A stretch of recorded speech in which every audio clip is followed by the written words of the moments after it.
কিন্তু আপনি দেখবেন প্রতি ওয়ার্ল্ড কাপের আগে কিছু না কিছু ঘটে আমাদের।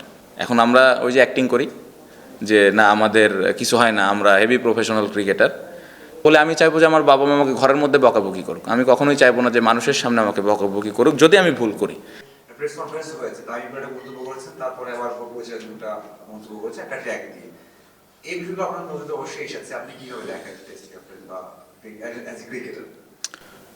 খুবই দুঃখজনক, খুবই দুঃখজনক, কারণ আমরা এমন একটা মন্তব্য করে ফেললাম এমন একজন ক্রিকেটারের সম্পর্কে, ফর্মার ক্যাপ্টেন এবং আমার মনে হয় বাংলাদেশের one of the most successful cricketer, যাকে দেখে আমরা বড় হয়েছি। সো খুবই দুঃখজনক। এই কারণেই আমি বলবো যে আমরা প্লেয়াররা, সেটা যে কোনো ক্রিকেটার হতে পারে, সে ফর্মার ক্যাপ্টেন হতে পারে বা একজন সাধারণ খেলোয়াড় হতে পারে, সাকসেসফুল হতে পারে, সাকসেসফুল নাও হতে পারে, বাট দিন শেষে একটা ক্রিকেটার কিন্তু অলওয়েজ আশা করে সম্মানটুকু, যে আমি ওই পূর্ণ সম্মানটুকু পাচ্ছি কিনা। আমার মনে হয় সবাই আমরা এই জিনিসটাই আশা করি যে ওই রেসপেক্টের জায়গাটা আছে কিনা। সো আমার মনে হয় যে এত বড় ক্রিকেটার এবং বাংলাদেশের হয়ে এত কিছু করেছেন,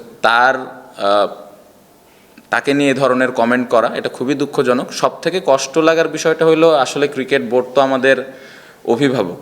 সো ঘরের মানুষের কাছ থেকে আমরা আশা করি যে আমাদেরকে আগলায় রাখবে, আমাদেরকে আরও প্রোটেক্ট করবে। সো এই জায়গাটা থেকে আমি বলবো যে এটা একদমই অ্যাজ এ ক্রিকেটার আমি অ্যাকসেপ্ট করি না।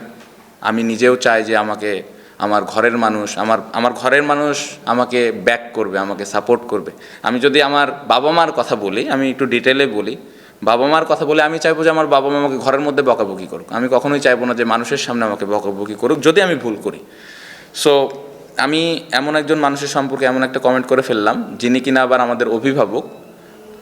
এটা আসলে গ্রহণ করাটা খুবই ডিফিকাল্ট। সো এই জিনিসটা আমি প্লেয়ার হিসেবে একদমই মানতে পারছি না এবং আমি এটার একদমই পক্ষে না এটা। এবং আমি জানি না এটা কেন, কি কারণে এই ধরনের কমেন্ট এসছে, বাট আমি মনে করি যে অ্যাজ এ অভিভাবক হিসেবে এই ধরনের কমেন্ট করাটা একদমই যৌক্তিক না এবং এটা আমি একদমই অ্যাকসেপ্ট করি না।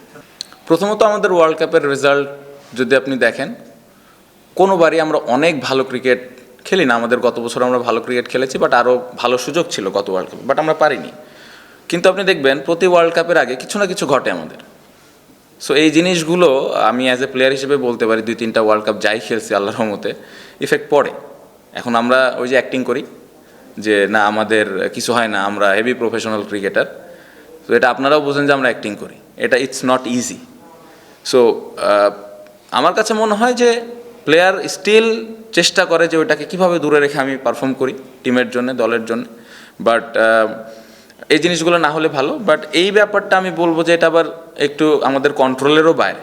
এটা কিভাবে হয়ে গেছে আমি ডিটেলে জানি না, বাট যেটা হচ্ছে এটা আসলে যে আমরা কন্ট্রোল করতে পারতেছি বা পারবো, আসলে কী ওয়েতে কন্ট্রোল করা যেত এই সম্পর্কে আমার আইডিয়া নাই। স্টিল আমি বলবো তারপরে ওই অ্যাক্টিং করে হলেও ভালো মন মানসিকতাটা নিয়ে ওয়ার্ল্ড কাপে যদি আমরা যাই, যেখানেই খেলি ওইখানে চেষ্টা করা উচিত যে কীভাবে আমি দলের হয়ে ভালো করতে পারি।